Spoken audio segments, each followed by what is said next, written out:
The word selfish plagues the game of basketball, and it makes kids think they're doing something wrong when they're being assertive. Mm, You know, it makes them mm, feel like it's not. Is it? It's not wrong for you to do what you were doing. You were probably helping your team the best you could help your team. Welcome to Q's Health and Wellness Podcast, your source for living a healthier lifestyle and developing a better mind, body, and soul.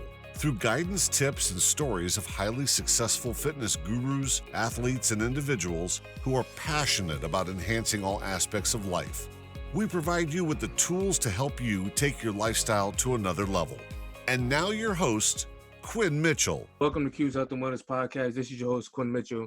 Today I have a very special guest. Kerry is a health and physical education teacher and the founder and developer of Grit 360 LLC. How you doing today, my friend? What's up, Quinn? How you doing, brother? Good, good. So for people that's not familiar with you, would you mind giving a brief introduction about yourself? So a little about me. I've been teaching for 13 years, teaching physical education and health. I don't want to make it too long, dragged out, but I love teaching. Started coaching. I coached for about 10 years on the high school level. Coached 2-3 years on the college level. And I started Grit basketball, which has been a passion and love doing it. Helped a ton of kids with Grit basketball. We started that about 7 years ago. I'm the co-founder of Grit with a good friend of mine, Coach Wade Bryant. Started it with one kid. We had a really dedicated, hardworking kid that was probably on path to be a D3 level kid, but he just worked his butt off. Was never taught high level things. Kind of, we'll talk more about that later. But he was always willing to work. Couldn't shoot. His mom was great. Mom played college basketball. She came to us to help him, and then we ended up helping him a while back. And he ended up just developing. Program grew. He ended up being Patriot League Player of the Year. His name's Tucker Richardson. Great kid. He's like I would say one of the kids that we started with training with. And then I started training high school kids, and I realized that was the path to really help kids. Instead of kind of mostly focusing on X's and O's and more focusing on developing the skill level of the players.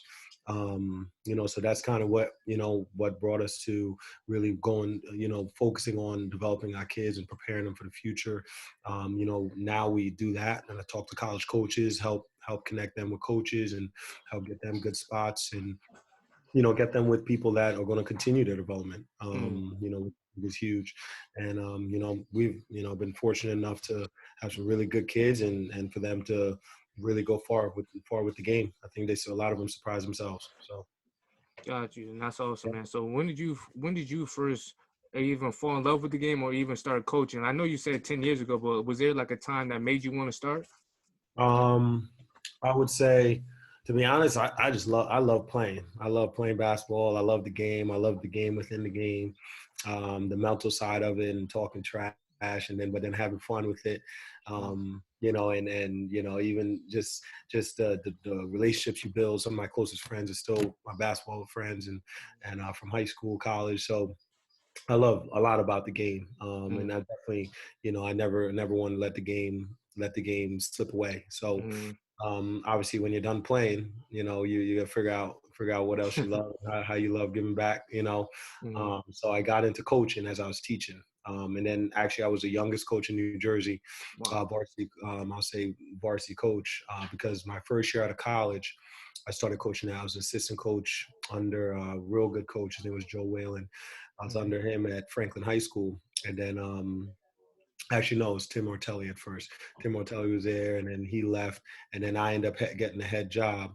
And then when I got the head job at Franklin, I was just, like most people, teaching what my high school coach taught. And I was just repeating information almost, and which is good. My high school coach, great guy, and I'm good friends with him. But I was mostly just teaching what I was taught, and I wasn't enough of a student of the game when I first started. And then I really fell in love with coaching and developing kids. I would say about 13 years ago, after my playing career was done. So I got done, and I love skill development. I was the guy that, I had a good friend, Lamar Wright, who was the best player on the team.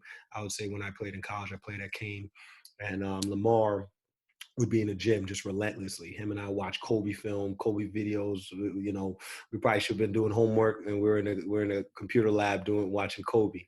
And that's just how I think that work ethic and that mentality just kind of really rubbed off. It started then. And, once I was done playing, I still train. I still probably Mm-hmm. train like if I play. I try to at least, and then, that's that, so I've always had that mentality, and now I just really love giving it back. And it's so crazy. I think now we have got to the point where it's almost like a movement, Mm-hmm. where we're trying to help evolve the game. Because the more you research the game, you realize how much we didn't know and how much we were taught that maybe a little off. And when you research the best shooters, when you research the mentality the best players play with, it's not what we were taught. When you research how people play, they don't just swing the ball around the perimeter a million times. They're attacking. When you look at pros, they don't play swing, move it, move it, move it. I know it sounds good and it's hard Mm-hmm. for people to hear it, but you look at the top teams, they're attacking, they're pushing, they're taking the first available shot. They're Mm-hmm. not waiting for the best shot, whatever that means. They're playing without fear, and developing that in kids, I think is really become a movement for us. And that's kind of what we're about. No, that's awesome, and I was gonna bring that up later in the podcast, but you just brought it up, so we can talk about it now. Yeah. I think with you having that like that mindset with teaching kids like that, like even when I reflect on my playing career, like I know we had a conversation before this where you were like, just imagine if you had that same dog mentality that you had when you unlocked it when it was my junior year in college. Imagine if I had that same mentality my whole life, but then you also said, why is it that you didn't have that mentality? And then we spoke about just how growing up just in the basketball community, it's always pass first or play with the team or play or it's always a passive side instead of being attacked and being hungry. Mhm. And then I found that even when it was like my freshman, sophomore years of college, I found myself sitting on the bench because I'm looking at dudes that's hungry going out and getting it, but yet coach is saying pass the ball, pass the ball. Yep. So it wasn't until like my junior year, and like I've told this story multiple times, that like I sat the first 6, 7 games because I was passive, and it wasn't until like that crazy story happened when my senior point guard body slammed the kid, and I had 15, but then when I had 35, I took 27 shots that game. But in That's my awesome. mind, it's like I'm like it's my time now. Like I'm a dog. Like, and ever since then, you could look at the stats. You went from 5, 5, 5, 5 to 15, 35, 30, and I'm tying school records for shooting. But my Mhm. thing is like you're not going to be have that mindset by listening to a coach that's always going to tell you to pass and be a team player. But no, don't get me wrong. Like it's good to pass and all, but at some point in your career, if you want to take it to that next level and be a high caliber player, you have to have that dog mentality and be selfish for once in your life. And it's interesting. I think the word selfish plagues basketball. It Mm, plagues. You never hear somebody say a running back is selfish for running. You never hear. It doesn't make sense. So why would a scorer be selfish for scoring? It doesn't make sense. That's like a running back looking to pass. If that's what you do, that's what you do. And like you said, I think that behavior of being very passive is a learned behavior. That's why most kids, and it's a taught and learned behavior by coaches and by their environment, but it's something that they don't just develop that way. That's what they learn. They learn it's selfish to look to score. It's selfish to attack the basket. It's selfish. And that's why we say attack first. And it's funny because we use attack first on purpose, because you should be looking to score first. mm, And that's the same thing like attack, but attacking is a little different than even just putting points on the board. So mm-hmm, like, even if, you should put points on the board if you're attacking, and you should be getting shots, but the attack is what creates everything. The mm, attack draws defense together. The attack, I bet you when you were dropping 30, 35, 28, your team was winning more, right? So mm, people talk about successful, do what's best for the team and make people better. You know what? Michael Jordan didn't make his teammates better. Michael Jordan scored 30 every night, average 30 for his career. If he didn't have 50, he had 30 minimum. mm, On a bad night, he had 25. So did he not help his team? And Kobe Bryant, Shaq, all those attack first. All these people are attack first. mm, Even when you go into the lead, who's the assist leaders? Actually, one of the assist leaders this year is a big, which shows crazy how the game is evolving. mm, But even the assist leaders, yeah, I think the assist leader is like Jokic this year, which is crazy. But like the assist leaders from James Harden to the Westbrooks to, even LeBron, they for the most part, people think of LeBron as a pass first guy. He's attack first guy, I think, for the most part, because he collapses the defense. Sometimes he does get a bit passive, but I actually think he struggles when he goes passive. When LeBron gets passive, sometimes his team isn't as successful. That's where you see like he needs those other people around him because he doesn't play like he should be playing, right? Mm-hmm. Michael Jordan, Kobe Bryant, they just always had that attack first, attack first, attack first, attack first. Kind of like what you're saying you had, right? And I think once you get like that's not wrong, that's how you should play. It's no, and you don't have to be the primary player to do that, right? Mm-hmm. Klay Thompson played with Kevin Durant, Steph Curry, right? Klay Thompson is attack 1st When Klay Thompson gets the ball, he's thinking one thing. Shoot. And he was with Steph and Kevin Durant, two of the best players, probably, you know what I mean? And he's still putting it up, So, and him being aggressive, people think, all right, Klay being aggressive is selfish. No, it's not selfish. Him being aggressive helps Kevin Durant and Steph Curry. It helps the whole team function, because now you have to guard him. So like I think that's shifting. I don't even. It's funny because I don't even use the word selfish anymore because I think it plagues basketball. I think the word selfish plagues the game of basketball, and it makes kids think they're doing something wrong when they're being assertive. It makes them feel like it's not. It's not wrong for you to do what you were doing. You were probably helping your team the best you could help your team. You know what I mean? It's crazy that you even say that because I remember, like, no lie, like I literally remember just because I've been a shooter my whole life, right? So when you're a shooter, like when you get to like the high school or even the college level, there's things called scouting reports for people that listen. Basically, scouting reports is like basically teams go over different teams and they basically say how to stop them, right? So it got to a point where I never forget, it was my sophomore year in JUCO. And teams would literally just stick on me. Like, they wouldn't even leave, like, but they would stick on me because they know I wouldn't shoot the ball. But they know I could shoot. But they know in the back of my head, I wouldn't shoot because I'm always thinking of what's a good shot versus what's a bad shot. So, in my mind, every time I got the ball, I ain't gonna lie to you, like, being real with you, I was low-key nervous because I knew if I took the wrong shot, I was gonna be on the bench. So, when it wasn't until my junior year, like I said, when I had that 35-point game, after that, I didn't care about I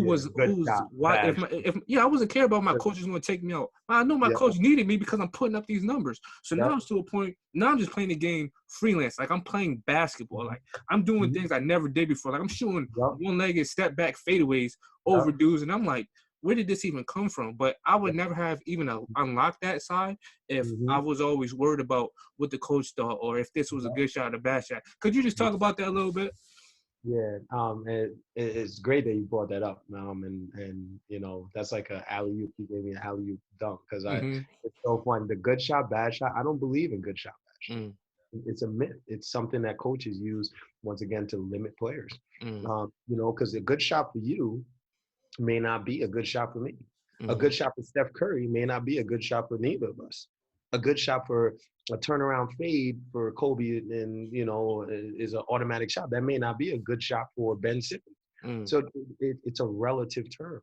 There's no such thing as good shot, bad shot. It's something people put in kids' heads to, once again, kind of somehow subdue what they're capable of, right? And they try to limit kids.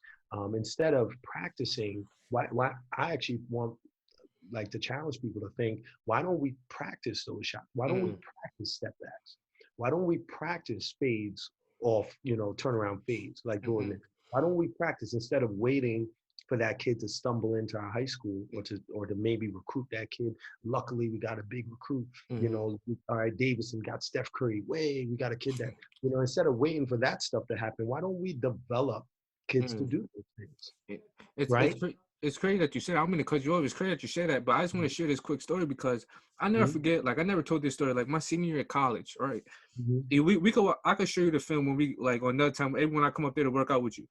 Senior year in college, I'll never forget, we played some team, and I was literally, like, shooting, like, where the volleyball lines are in the court? So I was literally shooting, like, near those lines. Like, when you're pulling from, like, near the hash marks in the out-of-bounds line, like, that, it's just different. Like, it's just a different range. So I never forget, I made, like, 3 of those in-game. I never forget going into practice. We do this drill called shoot around. So I mean, it's not called shoot around, but basically it's a drill where you get a minute. You get a minute basically. You get to shoot wherever you want on the floor. So I'm shooting those same shots I shot in game, and my coach stops practice. He's like, "Quinn, take in-game shots." I'm like, "Dog, I just took those shots in game and made 3 of them." He was like, "No." He was like, "Move up." So I'm like, "Okay, I'll move up." And then I go back and I start shooting them again. He stops practice, makes everybody run a suicide. He's like, "This is for Quinn." Excuse me. He said, "This is for Quinn. Not taking in-game shots." And I'm sitting here looking like, bro, you really don't get it. Like, I don't understand how I can shoot those games. I can shoot those in game, but when it comes to practice, I can't. And I'm in practice in front of everybody. This is not like my own time. I'm in practice shooting these same exact shots, but then you're gonna scold me in front of everybody for taking the same shots that I shot in practice. And I'm not gonna lie, that kind of really messed me up already because I was already injured. So in my head, I'm already trying to just figure out ways to score without really moving, because I injured my groin, so there was really not much explosiveness I had. But it's just a simple story like that where coaches really don't understand. Like, I would wake up at 5 a.m. and shoot 100 of those same shots when everybody else is asleep, and I'm doing it in game. But you're scolding me because you don't think that's a good shot or a real in-game shot. But it's just simple things like that could really scar players. If me being mentally tough like I was, it really didn't get to me. But somebody that's really like not there mentally, that could really scar them in the long run. Like most kids are developing that. They're not that confident in their games, so you're right. That would definitely mess up a kid. But that's crazy. It's crazy. Yeah, it's an interesting thing. There's my question to you. I'll throw back a question. Where do you think the coach gets their idea of a good shot matchup? To be honest, I think it either stems from what they feel as if they were as a player, or either their older coaches. Like to me, if I was a coach somebody, or if I was even training somebody, I want them to. Every time they take a shot, I don't want them looking back at me, because I remember when I used to play like that, and it's not a comfortable feeling. You're not playing basketball. You're playing with somebody watching over your shoulder. So with me, if I was to coach somebody, I want to be able to let them go out and develop a dog. You're not going to develop that dog mentality unless you do things that you mess up and you're not worried about it. I feel like those are the most dangerous players, because they'll try things. Like, I remember trying things, and I know it wasn't coming out the game, that other teams or other players on other teams wouldn't dare to try because the coach had them on the leash. But I knew within myself, I'll go down, do a spin move, or I'll do a fadeaway. And I know they can't do that, but I'm just doing it just cause I'm 6 feet doing a fadeaway in a post move, and I'm making it, and people looking like, oh, he's allowed to do that. Like, come on now. It's just simple things like that that I know people in their career, or even that are grown now, they have never tried because they've lived their whole life playing under a system where they literally never tapped their full potential. And it's a lot. It's a lot, and obviously that connects to so many things in life, it's like many people say, but I truly believe basketball is a metaphor for life, but it's tapping that potential is so huge, and you can only do it if you have like I think an environment that really cultivates that. Sometimes I'm not sure how you did it. You kind of did the chip on the shoulder, me against the world kind of approach, that's how a lot of players do it. You think of like DeJuan Wagner, a kid that was dropping 100. They have this certain mentality of AI. They have more like a me against the world type Kobe. They just have this something to prove. But obviously most people aren't built like that, right? There's a very high percentage of people that need okay to be yourself. Do this. And like you said, I think the biggest thing you said, when a kid always looking over their shoulder or worrying about what other people think, I think the best thing you could give to a kid is to empower them to mostly worry about what they think and what they do. I think that's the best thing you could give a kid, because once a kid gets over that hurdle and they trust themselves more than they trust anything, right? You want your kid to trust himself more than they trust the coach. The coach could give suggestions, and say, hey, this might work, trust me on this one, and you guys can have that relationship. But And I do think it's like that on the pro level, right? When you get to the pro level, pro coaches, I think they get it. Pro coaches get it, and you Mm-hmm. see it. They trust the players. It's more of a relationship with the players, and the players trust them, and so it's more of like a partnership, where that doesn't happen on lower levels, right? Because obviously people feel like you got to be a certain way with kids, right? If kids, Mm-hmm. you can't, that kid doesn't know anything, so you don't get that trust, you don't get that empowerment, to Mm-hmm. empower the kid to be more and do more, Mm-hmm. and it's not, once again, we could even be talking about basketball right now. It could be talking about something else. It could be talking Mm-hmm. about being a doctor. Okay. And so I just think that that's the biggest thing. We don't, I don't think people do it on purpose. I do think most coaches, are there really, like, a lot of them do want to win games, because winning games is a reflection of the coach, right? So a lot of coaches think that's the selfless thing. Everyone should want to win, but at the end of the day, winning the game is a reflection of the coach. You get 500 wins, it's a party for the coach. It's not a party for anyone, right? But I think, if the coach is giving back, truly giving to the kid, they would develop the kid. Then the coach should be developing the players. If they really know that the coach is there for them, they should be wanting to win the game for the coach. So Mm-hmm. everyone is giving to each other, right? The player really wants to win for the coach. The coach really wants to develop the kids for the kids. And then it ends up being a circle of giving, right? Instead of what it is now, the coach is constantly trying to convince the kid to not worry about himself, just worry about winning, because that's all they care about, because winning is about their job, and winning is about, you know what I mean? So you kind of get this cycle of, you could fool a lot of kids and just say, hey, it's just about this, and it is, you should want to win the game, and win the game is fun, and it is a game, and it's competitive and stuff.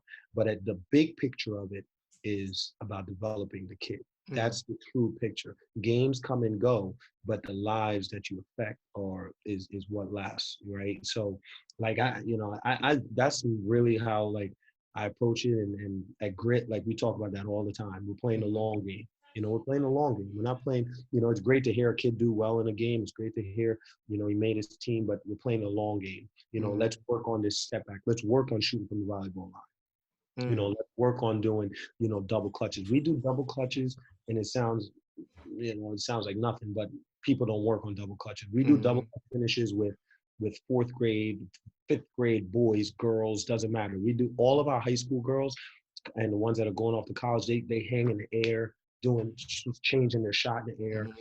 They do fadeaways where most people yell, "Don't fade." Your fades, don't fade. They think it's bad, but yet many of the best scorers in history, they utilize a fade. We get people that say they don't like one-handed passes. We teach more one-handed passes, and we do two-handed passes because we think it's quicker, it's more efficient. If you look at Steph throws more one-handed passes than he does two-handed passes. Being a smaller guard, getting in the lane, throwing passes here, throwing passes, here, across your body, behind the back. It just opens up so much. So it's these simple things, and I would like to hope that we're helping evolve the game in that way. And I know there's a lot of really good trainers out there, and pro coaches out there that are doing it, because I talk to them, and I think it just has to keep trickling down to the youth levels. And I think once we get there, I think it's in the right direction. A lot more kids are training nowadays.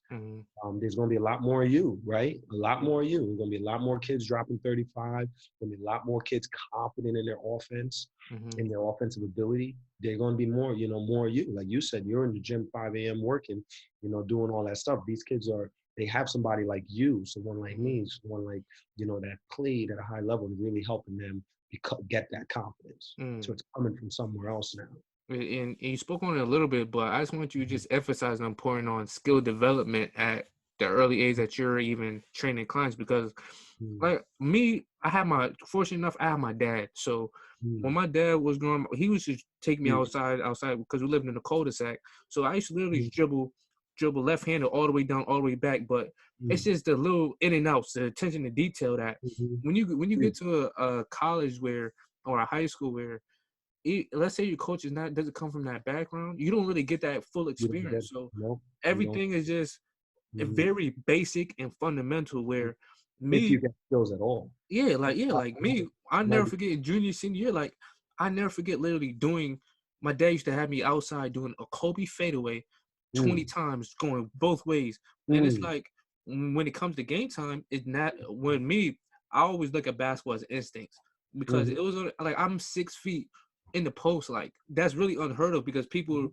as either driving to the rack or shooting. Like nobody wants to Mhm. get in the post and do a Sure. fadeaway. And it's to me Yep. like that was my bread and butter. I love that because I put in the time and Yep. really developed that. And I really watched so much Yep. film of Kobe doing it. Is just Yep. this little stuff like the leg kick at the end, how that separated you Mhm. from your defender. Yep. So I Yep. think that within itself, where you talk about your skill develop, doing all the even the double pumps and stuff like that, Mhm. it's like that really separates a player from everybody else Mhm. because when the natural game of instincts kicks in, Mhm. those fundamentals go out the window Yep. because as somebody who's coming, if you're going to do a crossover and somebody's never did a crossover before, you're in Mhm. your head, you're when you do a crossover and he reaches, you're going behind the back. You know what I Mhm. mean? It's like Mhm. those Mhm. little things, but somebody that comes from a basic background and a basic knowledge of the game really Mhm. has not going to get that full understanding of the skill work that really comes behind that.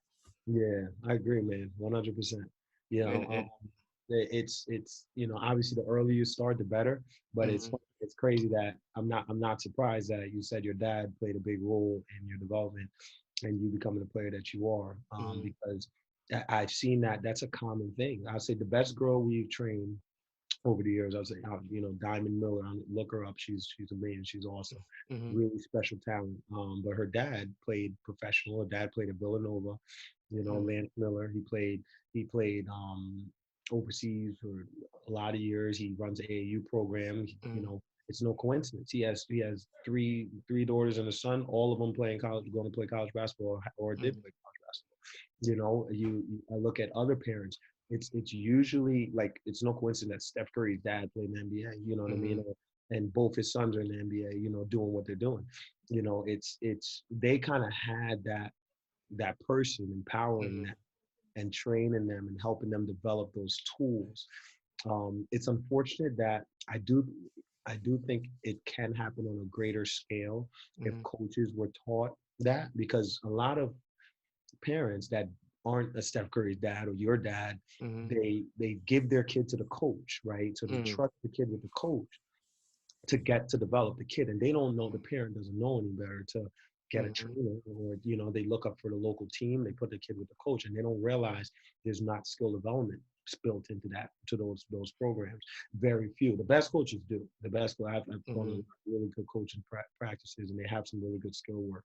But there's a large percentage, and I don't know if you would agree, a large percentage don't spend time on skills, and mhm, a heavy amount of their work is plays. What plays we're running this year. mhm, Press break, our zone offense.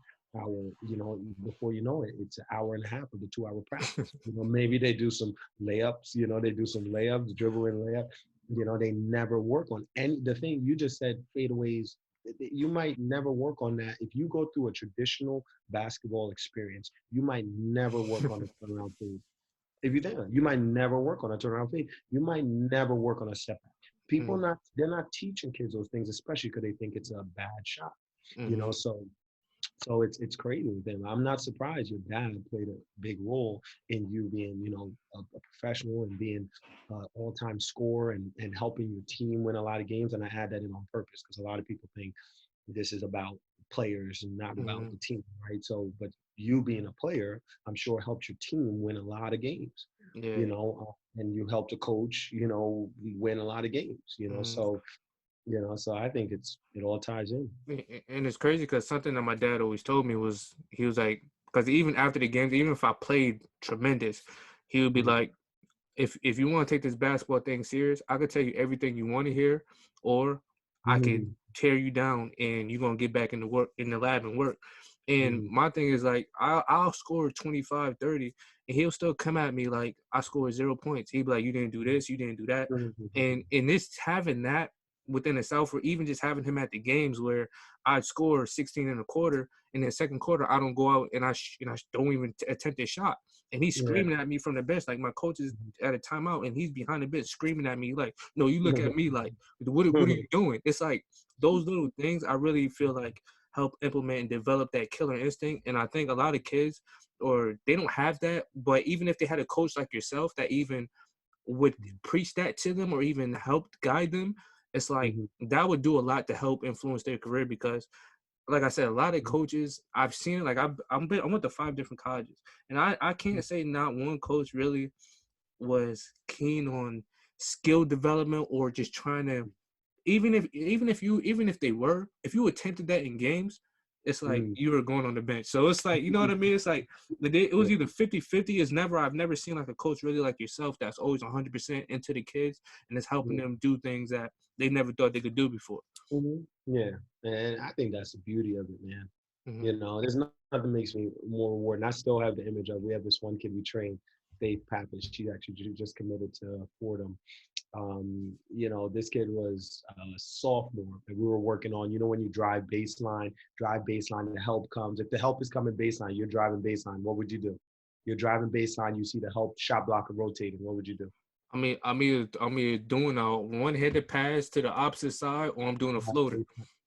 Okay, so you see the shot. If the shot blocker's coming in front of you, you'll do a floater. What if the shot blocker's coming? You're driving baseline. You see the shot blocker coming to pin your shot. Oh, I'm pump faking. I'm You pump pump. faking. As soon as he pump fake, I'm going into it.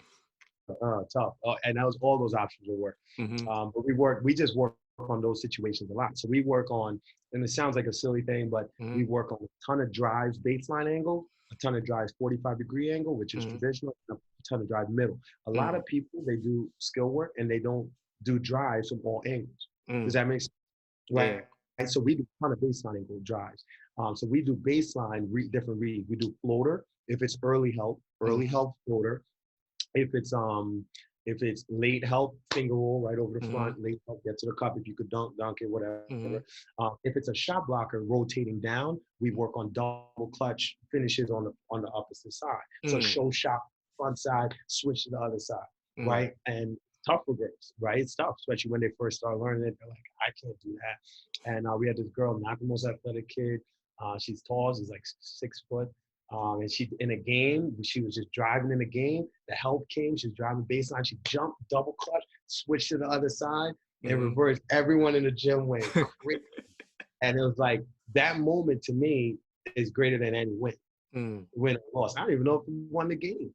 That kid was probably gonna remember that. I'm telling you, everyone in the gym went crazy. Hmm. You know, and like, and we got girls. It's nothing crazy to be honest. When you see the highest level girl, like we got, you know, we train some girls. Olivia Miles, you should look her up. She's Hmm. amazing because she does crazy stuff. She's like, I think, future of basketball when it Hmm. comes to. She's like a little Kyrie Irving, Hmm. just super skilled. And like I said, Diamond Mill. There's a lot of girls that do this stuff, but she's a regular kid. You Hmm. know, it's great to see when, you know, obviously the highest level kids, they get so much better, but the regular kids, you start seeing them doing high level stuff. To me, Hmm. that's the most rewarding thing as a coach, man. No. There's nothing like that.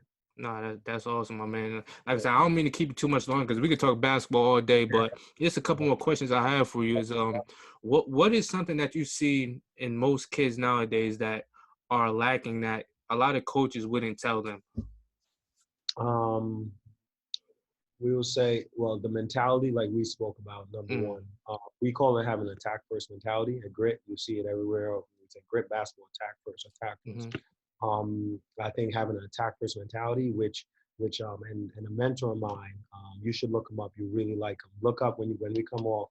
mm-hmm. Let me know what you think tomorrow. Look up Don Kelvick and look up Don Kelvick podcast Okay. and on Google, and you'll see him talking. He has 2 series, and he talks about basically the attack first mentality. His is attack and counter. Mm-hmm, He's like a mentor of mine, and he talks about that mentality and how if you make kids overthink, you overthinking cause paralyzation, which we all know. It's like, mm-hmm, so like if the kid catches it, they're thinking of, what pass made, they're thinking of what play to do, they're thinking about where to go, they're thinking about all this stuff. They can't play basketball. mm-hmm, You just can't play basketball. So I think that's the message. Like you asked me, the message I'll send to most kids is is just play with that attack first mentality, right? You Mm-hmm. get the ball. If you open, shoot the dang ball. If you work at it, if you don't swing in and get a screen, but Mm-hmm. hopefully you work on your game. If you see somebody in front of you, you could beat them. Go by them. Just go by them. Get Mm-hmm. by. Stop looking to pass. Stop looking to do whatever else. The objective of the game is to score the ball. Basketball, right? Put the ball in the basket. Mm-hmm. So like attack people. When you attack, if the defense rotates, then you make the next read. Don't look to pass first. Passing is I would say the same too. Passing is a reactionary thing. I think I don't think you should be like looking to pass first. Like if you attack to score Mm-hmm. and defense stops you, then that's your next read. But like you got a lot of kids that they're not even attacking. They're not looking to do anything, but they're looking to get rid of the ball. Mm-hmm. Most of the time, that's turnovers waiting to happen. Mm-hmm. So I think the It's, attack first mentality is number one, man. it's crazy that you even say that because you know when you have kids that are in this passive mentality, right? Would you say this like if they've been passive their whole life, even just from playing the game of basketball? I know somebody when I go up against them that's a killer versus somebody that's really Mm-hmm. just shy and very passive. And they Mm-hmm. take and I even take this same concept into the real world. Like Mm-hmm. the people that have been passive their whole life and never got a taste of what being a true beast and Mm-hmm. just hungry really feel like, when they go into the Mm-hmm. real world, they still got that same passive mentality. Somebody come take something from them, they ain't gonna want to get it back. Like me right now, like I'm waking up 3 a.m. working, trying to come up with this second book. Like I'm hungry. I'm training. Like I'm still playing. Like you know what I mean? And it's like Mm-hmm. the same mindset is still from basketball. It's just I shifted into another focus. But people that really never see this side, I feel like just are passive their whole life, and they just live their life day to day as a passive person. I don't know. I just could Mm-hmm. never live like that. What are your thoughts on that? Yeah, yeah. No, I agree. Basketball is a metaphor for life. Like Mm-hmm. it truly, I think it can help build those mindsets that you're referring to, right? Because when a kid sees adversity, when a kid is not afraid to fail on the court, I think it can definitely impact them off the court. If a kid is super timid and they're just barked at and they're just they're almost like beat down in a way like where they're afraid to do it, I think it impacts the kid's personality in general. Mm-hmm. I think everything molds us. So like I think your perseverance and your mentality brought you a lot of success, right? Mm-hmm. And I think that was an experience for you that's gonna last for you in throughout your life.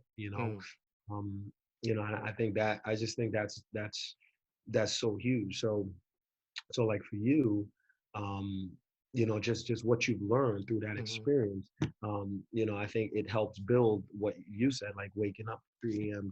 to do this and Mm-hmm. creating a podcast, you understanding like you constantly have to grow, right? Mm-hmm. What's the difference between growing professionally and growing with your skill development? Mm-hmm. What's the difference between practicing a turnaround fade relentlessly than researching how to public speaking and how to be a great podcast host relentlessly. It's all the same, Mm-hmm. right? It's just taking that focus somewhere else. So I think you're right on point with that. Yeah, and like I said, I appreciate even for you coming on the show and just talking with me because it's like not a lot of Mhm. people even get to experience having talking to a person like you with this basketball knowledge. Because Mhm. I know for myself, like even being in the basketball world, people are not going to even give you advice or even allow you to see this side of them if there's nothing that they getting out of the relationship. Like I've seen Mhm. that my whole life. Like I know Mhm. coaches they wouldn't help me unless they're getting something out of it, and there's players as well that are at a higher level. Mhm. They're not just going to come talk to me just cause like Mhm. they have to either know me or have to build some sort of relationship with them. So Mhm. I feel like me creating this podcast and you for coming on the show, I thank you again because Mhm. it's like having this basketball knowledge and just hearing this. If I heard this when I was playing in high school or even middle school or even college, I know that it would just help me grow and continue to be a better person. Mhm. Mhm.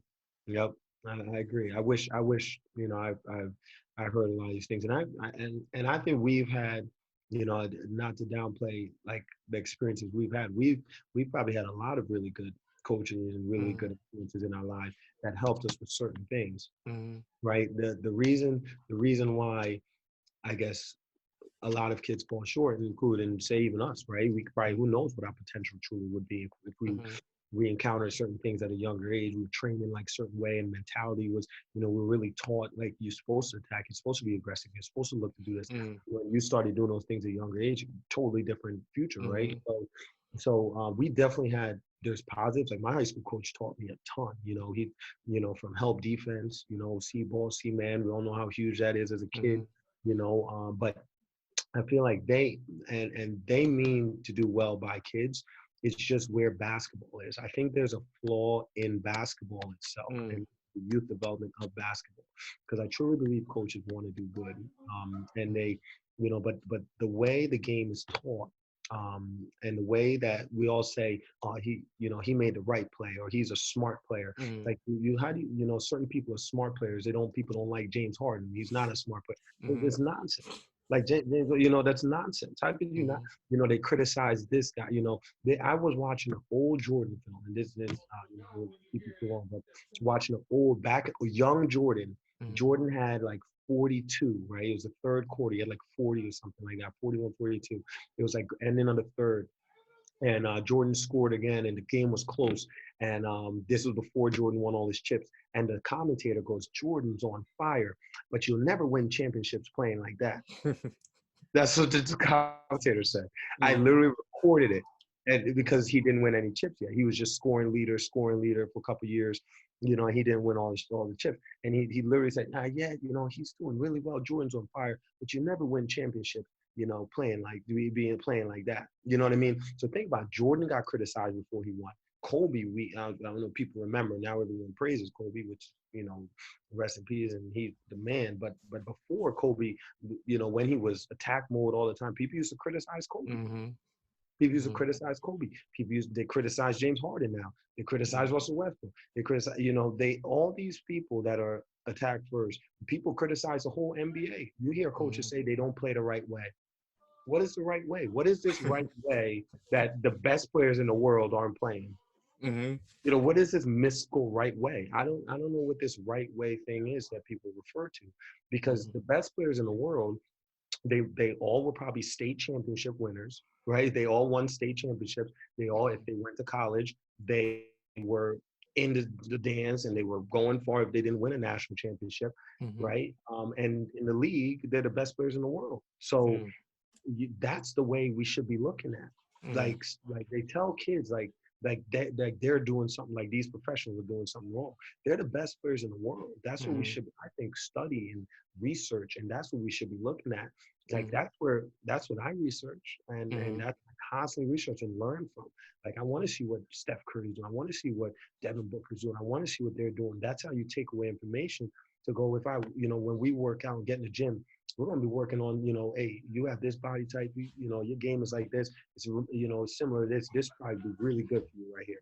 This is Devin Booker does this in this situation. Let's really work on this. This could be something you could use, and I think that's where you get the stuff from that we should be teaching, Nah, from the definitely, definitely.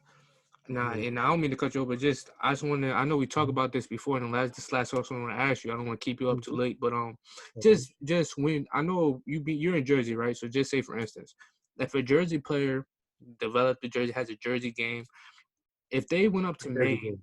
how important, or even not Maine, just any because I play basketball in Maine, but just any other town outside of Jersey, right? How Mhm. important is that player to stay true to who they are? Because as you know, I'm sure I've seen it with my own eyes. They're killers. Their real instinct is killers, right? But when they go to other Mhm. places, they have coaches basically reverse psychology them, and then you see them again, like, bro, what happened to you? Like, you're not the same player you once was, and now that affects their game. They're just bums now, but Mhm. before they were killers. But it's Mhm. just that important piece of Yeah, staying that's a true to who you are as a player. Like, could you speak on that a little bit? yeah. Well, it's interesting.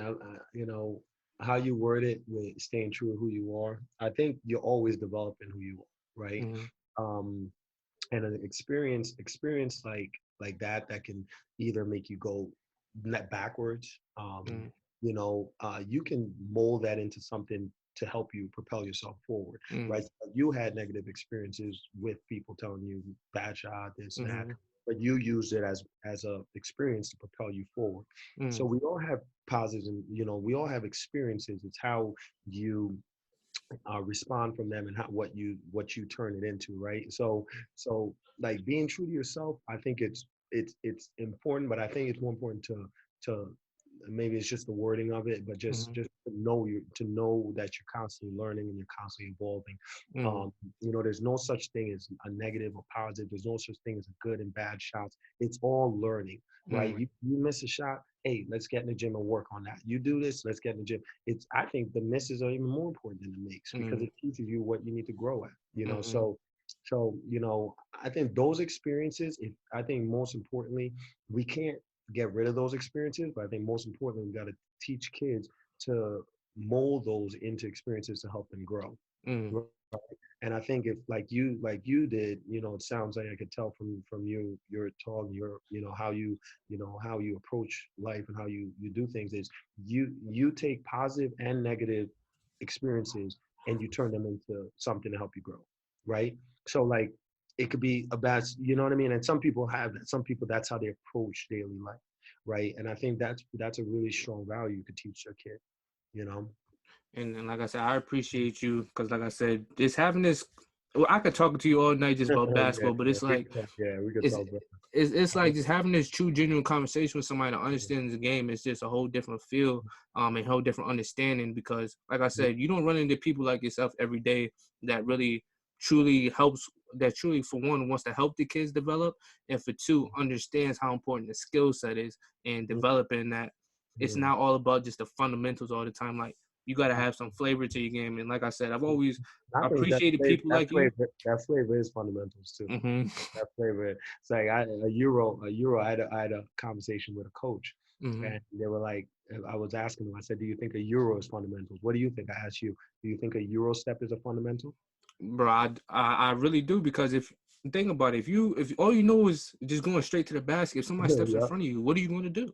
All right. All If right. Then I ask you another one. Then, what do you think a step back is a fundamental? that if you watch my film, that was my one move that nobody Yep. could stop. But to Yep. to other people, they thought it was out of the ordinary. But I realized that if Yep. that I'm left-handed, so if I like driving right and I step back, is Mm-hmm. they can't they don't know what to do because they know I'm driving right. All Yep. teams is going to say force me right. So if Yep. I go right and I step back, there's no way you could You're done. completely stop me. You know what I Yep. mean? So Yep. when I realized that at an early age, and I could practice 100 step backs every day Mm-hmm. from different spots on the floor, from Mm-hmm. threes to the volleyball line step backs, it's like, Yep. how can you really stop that at that point? Yep. You're right. And then you could keep going with the question. You could say, "Do you think a turnaround fade is a fundamental?" It's So it's true. Like, it's all fundamentals. mm-hmm, People they like to water it down. And Michael Lancaster has a great video on this. He says people use the word fundamentals and stuff to just we're going to teach the fundamentals today to kind of like his all right, we're going to do the boring stuff, right? And then mm-hmm, the real basic stuff, but fundamentals don't have to be basic. Fundamentals meet you where you are. So mm-hmm, like if once again, if we work together, the fundamentals, we'll be working on fundamentals. It might be high level, higher end fundamentals, but it's still fundamentals. We're trying to work on your fade a little more. mm-hmm, We're trying to work, really add something to your fade, maybe, a good fade step through, mm-hmm, different things like that. They're all fundamental. Everything is fundamentals. mm-hmm, And that's a different outlook on it. And most people wouldn't, I don't know what they classify as fundamentals, people, but like I think everything is fundamentals. A mm-hmm. step back is just it's just, are you there yet? You have to have some type of Base. progression. Mm-hmm, Yeah, base and progression to how you teach it. You're not going to teach a step back before they could teach a catch and shoot, right? So, mm-hmm. maybe you teach them a little bit in tandem, but there's a little progression. But it's all fundamentals. It's Nah, all important. and I agree 100% with you. And just Mhm. transitioning, I know you're a busy man throughout the day, so I just want to ask all my guests this: what is a typical day like for you? And do you have any like special routines that you go through throughout the day? Typical day, I would say during the week I'll teach. I get to school around, 7. Mm-hmm. I have class, throughout the day. I get out of school around 3. Either like today, I stayed after school. I did some business stuff for Grit, signed some new players and talked to some parents. I called a college coach for a kid. And what else? I got my lift in before training. Training started at 3. Training started at 3. Coach Nick started up training. He's one of our trainers that he's great. I'll introduce you to him. Real good dude.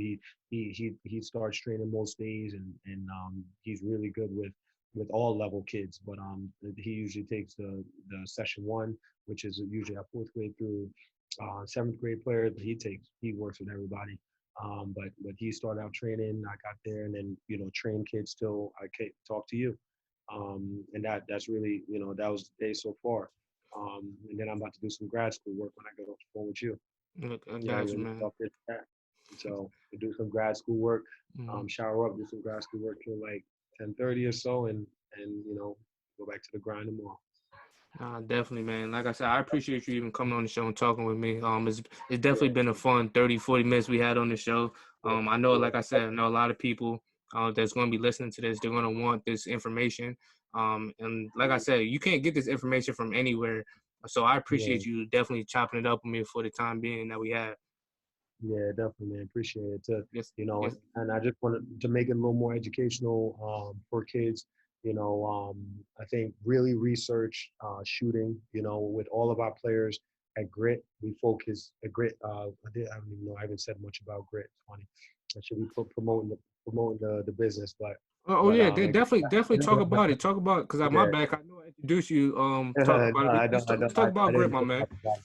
Yeah, but at Grit, we, just in general, we focus a lot on kids shooting mechanics, and shooting mechanics is not what we've been taught growing up. Like a lot of people been taught to square up, not to bring the ball down, not to dip. But when you look at the best shooters, their turn, they're not squared, so we don't teach to square up. We teach to turn, really research it, don't take my word for it. We teach, kids to dip the ball, which is, I want to look at some footage of you on YouTube when I get done. But when most people catch the ball anywhere around here, they bring it down before they shoot. Some coaches, I don't know if you ever heard this, they say, don't bring the ball down because it'll slow your shot up. And it's not true because you get momentum, you get rhythm, you get power from bringing it down and going up. So we, simple things, but we teach kids to have a turn. So align if you're a shooter, align your right side like Steph Curry does. Have a turn when you shoot. Dip the ball. We teach kids to be a one motion shooter, as well as most kids will start out with one motion. When we get higher level, we do teach 2 motion shots. Make sure you know the difference between the two. Like, for example, Kawhi Leonard is mostly a 2 motion shooter. That's why he does a lot of mid range elevation. It's a little more of a line drive. He shoots after he jumps. It's a good shot to have in your bag. It's a myth when they say your shot should always look the same, and I'll explain. Right? They say your shot should look the same all the time. That can't be.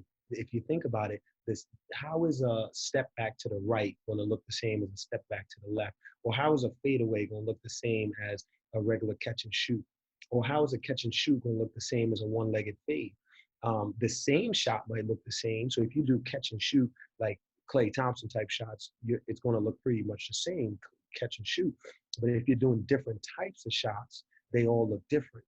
So when you think of your shot, think of adding shots to your bag. How many shots do you have in your bag? And they all are slightly different. You have a 2 motion shot.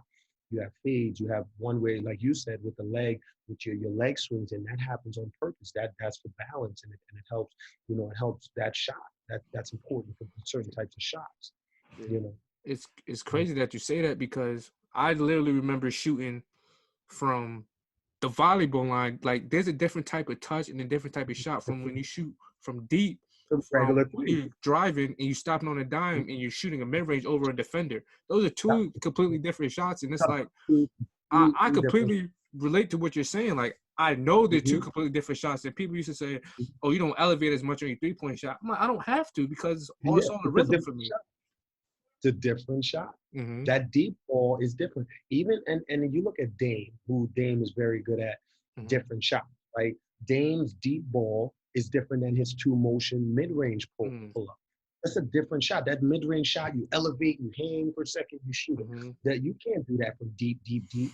The ball wouldn't reach the basket. Mm-hmm. You got to jump light, and it's a one motion type shot.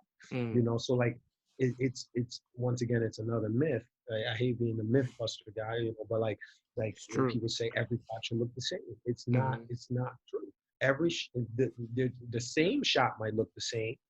The catch and shoot, if you shoot 10 catch and shoot in the same way, then that would look the same. But if you shoot, a catch and shoot, a step back, a one where you're like a JJ Redick type shot where you're sprinting Mm-hmm. off a pin down, that's different. Those shots are all different. It's crazy that you said that, because like I said, you Mhm.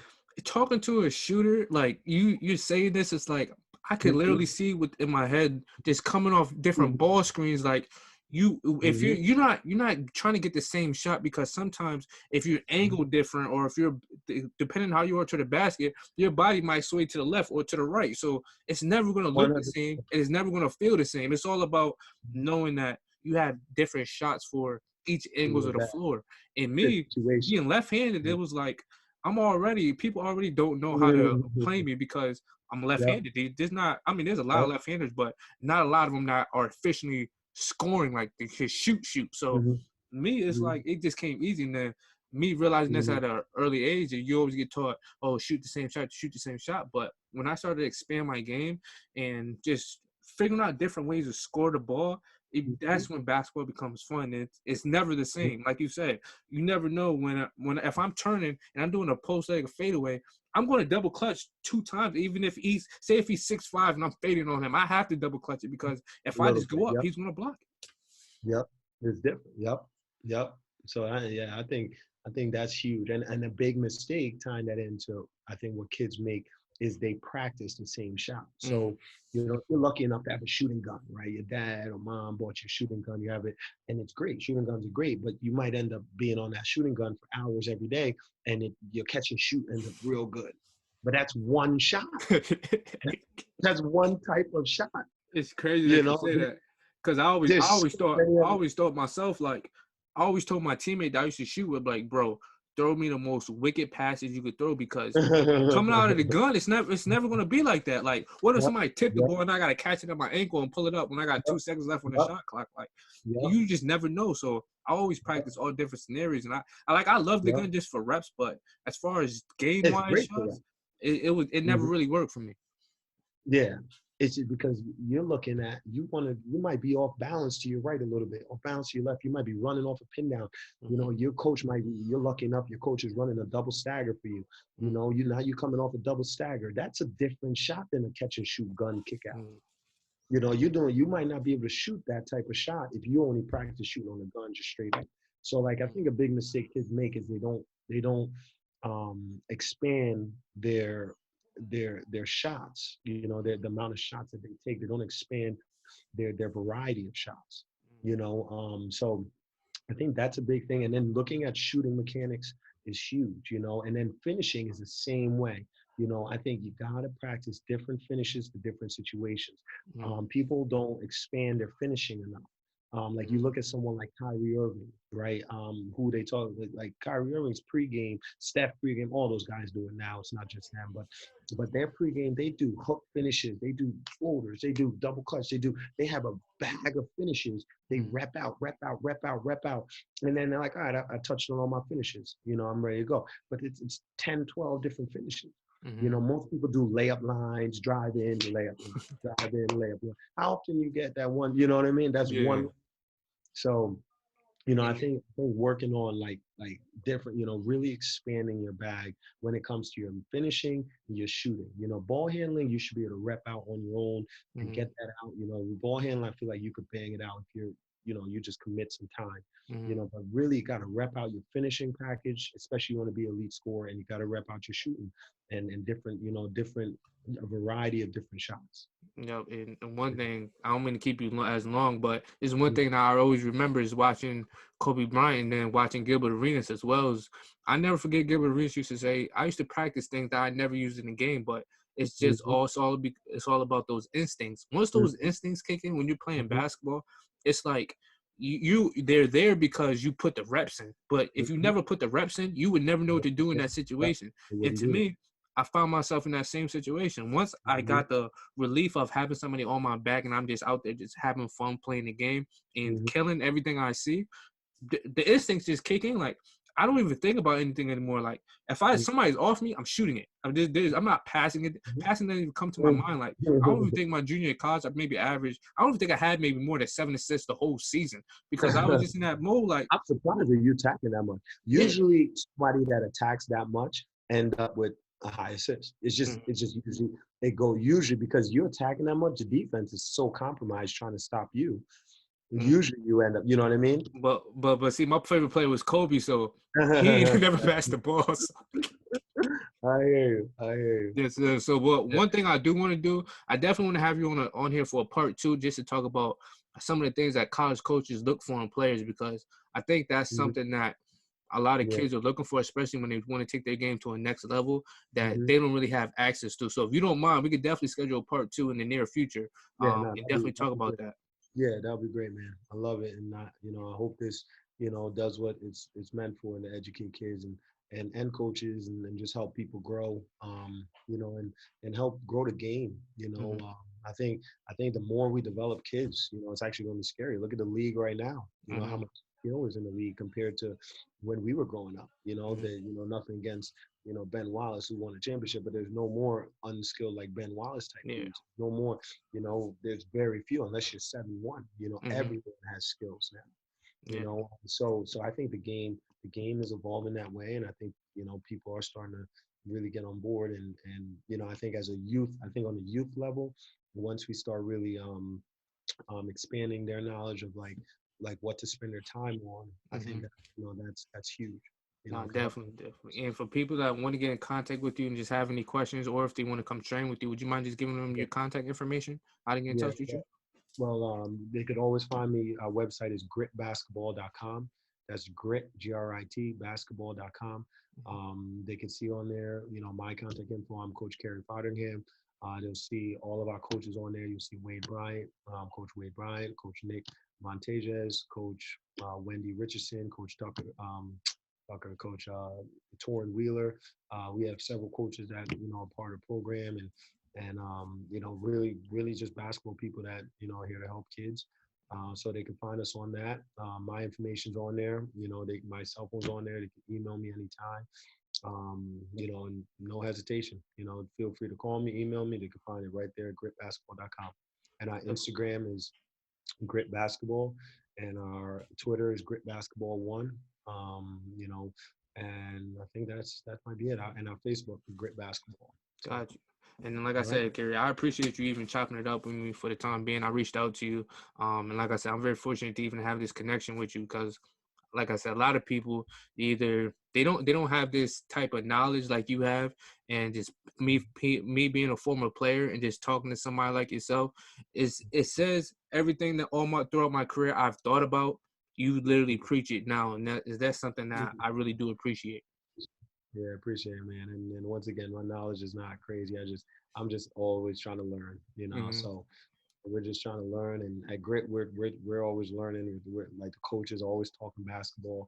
We're always looking at somebody do something. Hey, should we teach that? What's the best way to teach that? You see what this person did last night. How could we teach that? So we're just just trying to learn every day. And I'm really happy that you brought me on. I think it was a great conversation. I love what you're doing, so keep up the great work, man. Keep up the great work. I appreciate it. I look forward to getting some work with you, soon as well. Yeah, definitely, man. Always welcome, brother. I appreciate it. All right, man. All right, bro. Thanks for joining us on this episode of Q's Health and Wellness Podcast. Don't forget to subscribe or to leave us a review on iTunes or the listening platform of your choice. Also, please check us out at QuinnMitchellII.com, as well as find us on Instagram for more useful content and resources.